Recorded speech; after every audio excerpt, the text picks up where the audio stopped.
Policing in the capital gets a new plan for the core. Details of the deployment strategy aimed at easing crime and safety concerns at the heart of the city.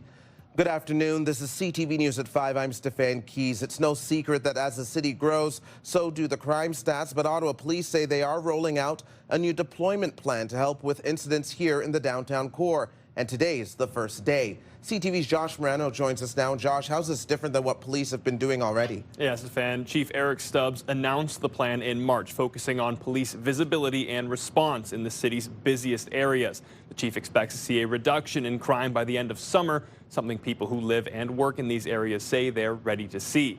Additional officers are being deployed to areas like the Byward Market, Rideau Street, Centertown, and Chinatown. Starting today, the hot zones include the busiest and most challenged areas in the city, with the plan targeting prolific offenders in terms of retail theft and drug trafficking. But police say the plan includes more than just enforcement, partnering with different services in the downtown core to help the vulnerable population on the streets and conducting outreach, something officials for these areas say is much needed heading into the summer months.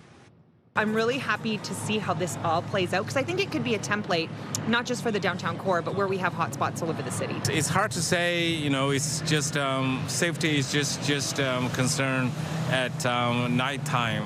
It happens all the time.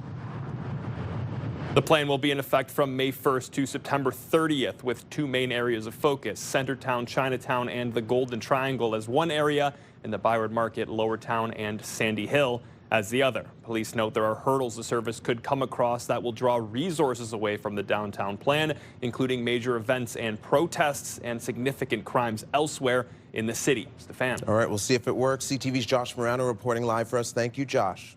And if crime and safety are your big concerns, this is the year to have your say at the ballot box. We are officially off to the races. Municipal election campaigning kicks off today, marking the start of a 176-day dash to voting day in October. CTV's Natalie Van Roy spent the day outside Ottawa's election office and joins us live in studio with our first look at the campaign. Natalie. Stefan, the race is officially on, and this morning I was there before the elections office even opened its doors. There was a lineup outside with hopeful candidates looking to put in their bid. Now, that crowd of hopeful candidates outside early Friday morning. The election is still months away, taking place on October 26. So far, there's 3 official candidates registered to run for mayor: veteran city councillor Jeff Leeper, as well as Neil Saravamutu, an economist who spent years in the Department of Finance, and Alex Lawson, a home builder. For our voters, the opportunity to apply for a special mail-in ballot or proxy ballot will begin in September, and our in-person voting opportunities will begin in October, with voting day being October 26th. A spokesperson for Mayor Mark Sutcliffe confirms he wasn't able to register Friday, but remains fully focused on delivering results for Ottawa residents. He intends to run in the next election and will file his paperwork in due course. Now, meanwhile, there was another candidate that also put forward their bid for councillor. That's Tim Tierney, but there was talk and speculation that he would also run for mayor. He says he was honored to have that conversation, but he is running for councillor.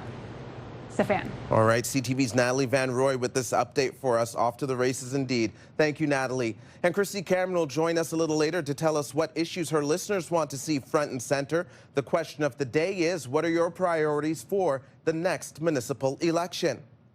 Charges laid against a minor in connection to the death of another youth here in Eastern Ontario. Provincial police say a child had a medical emergency at their school and died. Today, police say they are charging a young person with criminal harassment, indignity to a dead body, and 2 counts of indecent communication. Though charges are just being laid now, the incident took place on March 9th at a school in Bath, Ontario, just outside of Kingston. In a statement, the Limestone District School Board says, in part, student safety and well-being remain our highest priority. We take all concerns related to bullying, conflict, and safety seriously. We are committed to maintaining safe, supportive, and respectful learning environments across all schools. In other news, Gatineau police say a 34-year-old man is facing several charges after allegedly threatening a mosque in Aylmer. Following the report to police, a search warrant was executed at a Gatineau home. Police say they seized 2 cell phones, computer equipment, a slingshot, 4 airsoft guns, and a .22 caliber firearm. This investigation is ongoing. Turning now to today's gas prices and the sticker shock drivers are feeling when they fill up at the pumps. Here in the capital, we warned prices would shoot up another 8 cents overnight, and right now, some stations are posting close to $1.90 for a litre of regular. This morning, Conservative leader Pierre Poilievre addressed soaring gas prices during a visit to a metal processing plant in Hamilton. Today, gas prices will reach $1.85. Unbelievable. Meanwhile, a decade ago when we had $100 oil around the world, we only had $1.35 gas here in Canada. That's 50 cents lower, even though the oil price was the same. Poilievre reiterated his call for an end to all taxes on gas. In the meantime, Air Canada has announced it's pausing its financial outlook for the rest of the year because of the unpredictable cost of jet fuel. Air Canada CEO Michael Rousseau says the move is not unique to the airline, stating that rising jet fuel prices have created an industry-wide challenge. The airline believes it can offset more than half of the extra costs in the second quarter. Also, the rights of air passengers was a discussion taking off at the Ottawa airport today. That's where Transport Minister Steve McKinnon announced new measures to clear the backlog of complaints. And the government is quadrupling the maximum fine for airlines violating passenger rights to $1 million. Carriers must pay compensation within 30 days. No delays, no excuses. In addition to processing pending claims, we will establish a more effective regulatory framework. This will make the rules clearer so that passengers are compensated fairly and more quickly when their flight does not go as planned. More than 97,000 Canadians currently have their complaints waiting in the queue, and some have reported waiting up to 3 years for a resolution. Canada is set to be the new headquarters for a new multinational bank focused on defense and global security needs. This is a model that's used in the World Bank, for example, that's used in the European Investment Bank. The new venture is designed to help smaller companies receive big loans. The nation's capital is in the running to headquarter the new bank. The Finance Department says participating countries unanimously voted to have Canada serve as the host country for this new bank. And the mayor of Ottawa says our city is the obvious choice.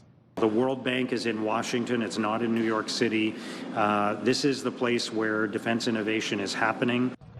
The government is also being lobbied by Toronto, Vancouver, and Montreal. No start date has been set for the new defense bank. It's also unclear how much each member nation, including Canada, will contribute to the pool of funds. So this is a very, very positive development for the Canadian energy sector. Coming up on CTV News at 5, U.S. President Donald Trump gives the go-ahead for a new pipeline to move more Canadian oil south of the border. A look at the potential impact to Canada's economy next. And Jackie Pears is here with our first look at the forecast. Jackie. Well, thanks so much, Stefan. Taking a look now, we did see there is still a chance of precipitation moving through for our Friday evening. It shouldn't last very long, very light. However, right now, temperatures sitting around 9-10 degrees, about 11 degrees along the seaway. This will likely clear out as we get into the later evening. Keep in mind, a frost advisory is in effect for parts of the GTA and parts of Montreal. There is no warning in effect or advisory in effect for Eastern Ontario. That's the good news. But temperatures are still likely going to be dropping close to the freezing mark, 2 degrees overnight, mainly cloudy skies. And tomorrow, a daytime high of 12 degrees. Yes, a chance of showers is on the way. We'll get you a closer look at that and your long-term forecast in just a bit. Stefan.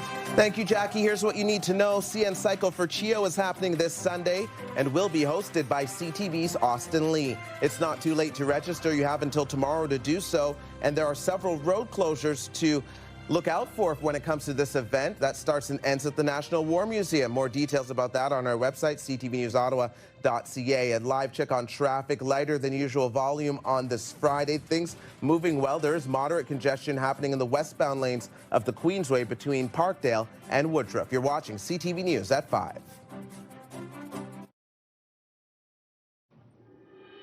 Our popular Team of the Week segment is back. If you want to be a part of our Myers Automotive Group Team of the Week, upload your video to ctvnewsottawa.ca. Economic hope is being fueled by a major announcement coming from the White House, which mentions Canada. Today, we're learning more about the president signing off on a pipeline that would bring Canadian crude oil south of the border. And though it contradicts what he has said in the past, Canada's energy sector is getting excited. CTV's Judy Trin has more details. This is a presidential permit authorizing the Bridger pipeline. U.S. President Donald Trump approves a permit for the Bridger pipeline, a new take on a project scrapped by Joe Biden. Slightly different than the last administration. After years of pressure from environmental groups and Indigenous communities, the first Keystone pipeline was canceled in 2021. Now, under Trump, construction of the new pipeline would take a different route, running along the Montana-Saskatchewan border before a south turn towards Wyoming. The Bridger pipeline would connect the northern link owned by Alberta's South Bow Corporation to deliver much more crude oil to the Americans. A huge new export capacity, probably about 550,000 barrels is the nameplate capacity, and certainly echoes the Keystone XL that had so many issues. It's potentially going to be on stream by 2029 to early 2030, so pretty quick turnaround as opposed to a brand new pipeline taking at least 8 years. On social media, Alberta's premier said it took years of advocacy. Danielle Smith said after signing the Canada-Alberta Energy Agreement and the lifting of the federal oil and gas cap, hard work is paying off. Speaking in Calgary, the Minister of Natural Resources spoke of a bright energy future. This government and Canadians now understand that energy is the engine of Canada's economy. But there was a pipeline rupture in 2022 in Kansas. More reason, environmental groups say, to oppose this new project.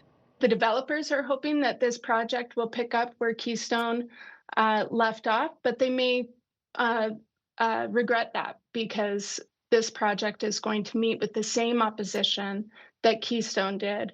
As for the Canadian partner in this, Calgary-based South Bow, it says it's still waiting for more consultation from commercial partners as well as more regulatory approvals.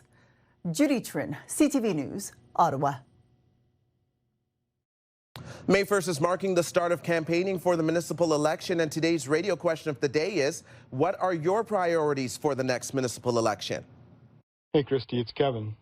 What am I thinking about the municipal election? I think it's time for a change. Shift it up, shake things up. Politicians in diapers need to be changed often. Christy Cameron is here, and Christy, what an image that is, and I love that your listeners are so familiar with you. Hey, Christy, our best friend, what are your thoughts on this? Because I think I know your answer. Transit. Transit, transit, transit. We have a major problem. It's not a system that is struggling. It is a system that has failed, so we have to deal with it. And I appreciate that we've hired a new OC Transpo GM, Rick Leary. Ooh, he sure does have his work cut out for him. But this is my #1 priority in the next election because we have deep engineering flaws here, design flaws, way above my pay grade. Somebody's got to fix that.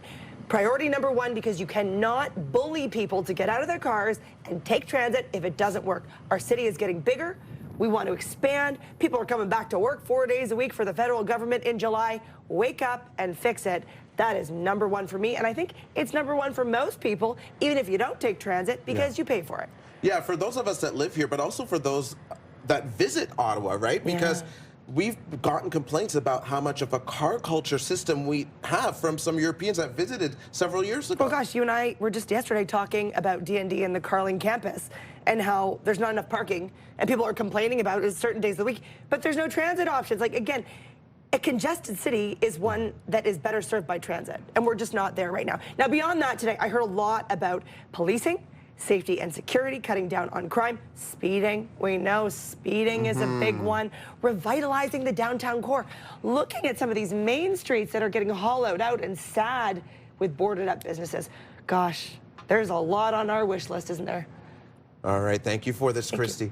A lot on the wish list indeed. You can join the conversation and leave a comment through the Talkback feature on the iHeartRadio app. You can listen live to Christy Cameron on News Talk 580 CFRA weekdays from 2 to 6. And now watch Christy's segments anytime on YouTube. Subscribe to the News Talk 580 CFRA channel. Why haven't we had that discussion about where's the credibility of this project in the first place? Coming up on CTV News at 5, the future of high-speed rail will see some forced to give up land, how farmers are reacting to this latest conversation. Here's what else you need to know. The PWHL playoffs continue for the Ottawa Charge tomorrow. They are still on the road for Game 2 against the Boston Fleet. You can watch it on TSN. Puck drop is at 7. Coming up tonight on CTV, after the 6 o'clock news, E-Talk starts at 7, The Big Bang Theory at 7:30, Celebrity Jeopardy at 8, then more episodes of The Big Bang Theory start at 9 before watching Boston Blue at 10. Now for another check on the weather forecast, Jackie is joining us in studio. And Jackie, many of us want to shed layers, but that wind has some of us still covering up today. Yeah, it kind of gave us a surprise. Hey, Stefan, mainly sunny skies this morning, and then those wind gusts really picking up. At times we saw 30 kilometers per hour. It is expected to calm down as we get to the next couple of hours. Here's a live look through our Centennial Glass sky cam. It's 9 degrees out right now, showcasing McDonald-Cartier Bridge. The clouds also starting to roll in as well. So it's likely going to be a mainly cloudy day as we get into most of this evening. Tomorrow, we are starting out mostly cloudy skies, 3 degrees. So again, we're starting a lot cooler, warming up to about 12 degrees. Yes, there is a chance we could see some scattered showers again moving through, but for the most part, it's going to be on the cooler side, sitting around 11, 12 degrees. Now in the valley, yes, there is a slight chance we could see some flurries moving in. -3 is those overnight temperatures. 9 degrees is the anticipated daytime high for Saturday. And in the Seaway, mainly cloudy skies, won't get hit below 0, but it is going to be quite cool, about 2 degrees for the overnight, 10 degrees the anticipated daytime high. So not much in terms of sunshine or clear skies for our Saturday. By the time Saturday evening into Sunday rolls around, though, mainly sunny skies for Sunday 7 a.m. But we will likely see more clouds rolling in by the time the afternoon rolls around. We may even see this weather system moving in, but we're keeping a close eye on this for Sunday heading into Monday. Weather is brought to you by Manotick Tree, complete tree care from start to stump. All right, and taking a look now at our 5-day, 12 degrees for our Saturday, 13 for Sunday, Monday, Tuesday, even Wednesday, 15 degrees, the anticipated daytime high. And yes, we are likely going to see the return of heavy rainfall moving in by the time Tuesday, Wednesday rolls around. Stefan. Thank you, Jackie. Looking forward to that Sunday. I came as soon as I heard there was a clinic available. Coming up on CTV News at 5, the popularity of the Mole-mobile could see the cross-country tour get extra dates. We'll explain shortly. Get the latest live local breaking news. Sign up now for our morning and evening CTV News Ottawa newsletter. The best local content from CTV News, Your Morning Ottawa, and News Talk 580 CFRA. Get it all in one place. Sign up now at ctvnewsottawa.ca. The CTV News Ottawa newsletter is brought to you in part by CAA Business. The National Capital Region is jam-packed with incredible experiences you don't want to miss. Hey, I'm Sneha Taylor, your iHeartRadio Weekender, powered by Barrhaven Ford. Get the inside scoop on all the biggest and best events every Thursday, Friday, and Saturday on CTV, Move 100, Pure Country 94, TSN 1200, and News Talk 580 CFRA. iHeartRadio Weekenders is powered by Barrhaven Ford, Ottawa's newest and largest Ford dealership, and Ontario's #1 Ford EV dealer. Here's another live look through our Centennial Glass sky cam. Temperature right now is 9 degrees. And time now for a look ahead to CTV News at 6. Here's Patricia Bull. Thanks, Steph. Here's what we're working on for 6 o'clock. The opportunity to apply for a special mail-in ballot or proxy ballot will begin in September. We'll expect to see people looking for your vote over the summer. Municipal election campaigning officially kicking off today. Ottawa heads to the polls in October. I think it could be a template, not just for the downtown core, but where we have hotspots all over the city. A new police deployment strategy being rolled out in downtown Ottawa today, but is it enough to alleviate major concerns? I think we have some pretty neat innovations on our car that some teams don't have that kind of gives us a little bit of an edge. And the University of Ottawa is gearing up for the Formula SAE competition in Detroit, Michigan. 35 students involved in designing, building, and testing a race car from scratch will take their build to the tracks with 120 universities from right across Canada and the U.S. Pretty cool. All of that and more coming up tonight on CTV News at 6. That's right after the early edition of CTV National News with Sandy Ronaldo at 5:30. Steph. Thank you, Patricia. Now the final 5 other stories we're following today. Why haven't we had that discussion about where's the credibility of this project in the first place? For Alto's high-speed rail to run, it will likely cost some their farmland, parts of the compensation plan. What's disclosed today, and the federal transport minister is also derailing hopes of Alto building a high-speed rail through the heart of downtown Ottawa. This after business and tourism officials called for it to make a stop at the old Union Station. Residents living along the Ottawa River in Ottawa and Gatineau are being urged to remain vigilant as water levels stabilize. There was no increased water levels at Britannia and the Hull Marina today. The city of Gatineau says the river should plateau this weekend and gradually recede next week. However, officials warn water levels will remain high for the next few weeks. Last year, we did have over 4,000 people show up when we were here in Ottawa, so that's part of the reason why we launched in Ottawa here today. A cross-Canada tour of the Mole-Mobile is launching in Ottawa, bringing skin cancer screenings to all 10 provinces. Today's stop in Ottawa was quickly at capacity. The next one is Sunday in Cornwall. It runs from 10 a.m. to 4 p.m. in the Walmart parking lot on 9th Street. And more dates could get added. Organizers say stay tuned. See, holding an impenetrable front on their side of the box, but somehow they get it behind! Coming off a thrilling stoppage time draw in their home opener last weekend, Atletico Ottawa's taking on Inter Toronto tonight, formerly known as York United FC, in the Battle of Ontario in the Canadian Premier League, kicking off at 7:30. After this game, Atletico will stay in the 6, face Toronto FC in the Can Champ competition on Tuesday. You are here to help us through our current scandal. Click, click, click, click, everywhere. The weekend box office is expected to be busy. The sequel to the smash hit, The Devil Wears Prada, is now out. The much-anticipated release sees Meryl Streep and Anne Hathaway return to the big screen for their iconic roles. That is CTV News at 5. I'm Stefan Keys. Thank you so much for watching. Happy Friday.